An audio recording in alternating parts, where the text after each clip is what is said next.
ڕووداوەکانی هاتوچۆ هۆکاری یەکەمی گیانلەدەستدانن لە هەرێمی کوردستان لە هەرێمێکدا کە دانیشتوانەکەی تەنیا 6 ملیۆن کەسە.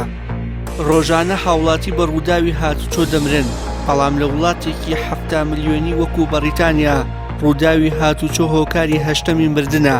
ئەمەش دەرئەنجامی هەبوونی پلان و یاسای تۆکمەیە، ئەو شتەی کە لە هەرێمی کوردستان بوونی نییە. سەرۆکی ڕێکخراوی ترافیک بۆ کەمکردنەوەی قوربانیانی هاتوچۆ لە بەرنامەی ئەمڕۆی کەناڵی پەیام بەڕوونی هۆکارەکانی ڕووداوی هاتوچۆی لە هەرێم خستە ڕوو. هەشتمین هۆکاری گیانلەدەستدانی مرۆڤ لەسەر ئاستی هەموو جیهان لە جیهان لە کوردستان یەکەمین هۆکارە لە ساڵی 2010 کە بەڕێز وەزیری تەندروستی ڕایگەیان یەکەمین هۆکاری ڕووداوەکانی هاتوچۆ هەتا ئەمڕۆ یعنی یەکەمین هۆکاری گیانلەدەستدانی مرۆڤ هەتا ئەمڕۆ ڕووداوەکانی هاتوچۆیە.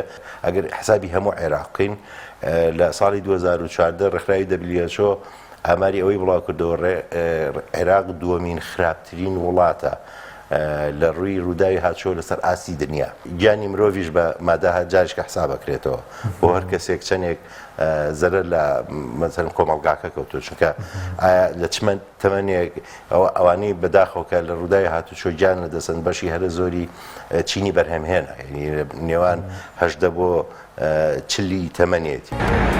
بە بیانووی قەیرانی دارایی حکوومەتی هەرێمی کوردستان ئامادەنی ڕێگای دووسایدەکانی نێوان شارەکان تەواو بکات، بەڵام وەزیری ئاوەدانکردنەوە و ڕێگاوبانی هەرێم باس لە دانانی بەردی بناغی هێڵی ئاسنی دەکات کە مەزەندە دەکرێت 3 ملیارد دۆلاری تێبچێت.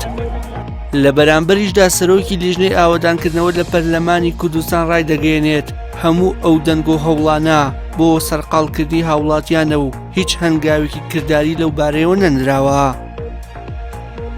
وەزیری ئاوەدانکردنەوە بە ئێمەی ڕاگەیان لە بەردەم کۆی گشتی پەرلەمانتاران پێشنیارێکی بە ئەنجومەنی وەزیران داوە بۆ ئەوەی کە مانگانە 10 ملیۆن دۆلار لە پارەی نەوت تەرخان بکرێ بۆ تەواوکردنی ئەو پرۆژانەی کە وەستاون لە بواری ڕێگاوبان و لە بواری نیشتەجێبوون لە سێکتەری ئاوەدانکردنەوە. داوای کرد ئێمە لە لیژنە پشتیوانی کۆی گشتی مردن 1775 کەس لە سەردەمی ئەم کابینەیە دەسەڵاتی ئەم کابینەوە فاتی کردووە، گیانلەدەستداوە زۆر بەداخەوە.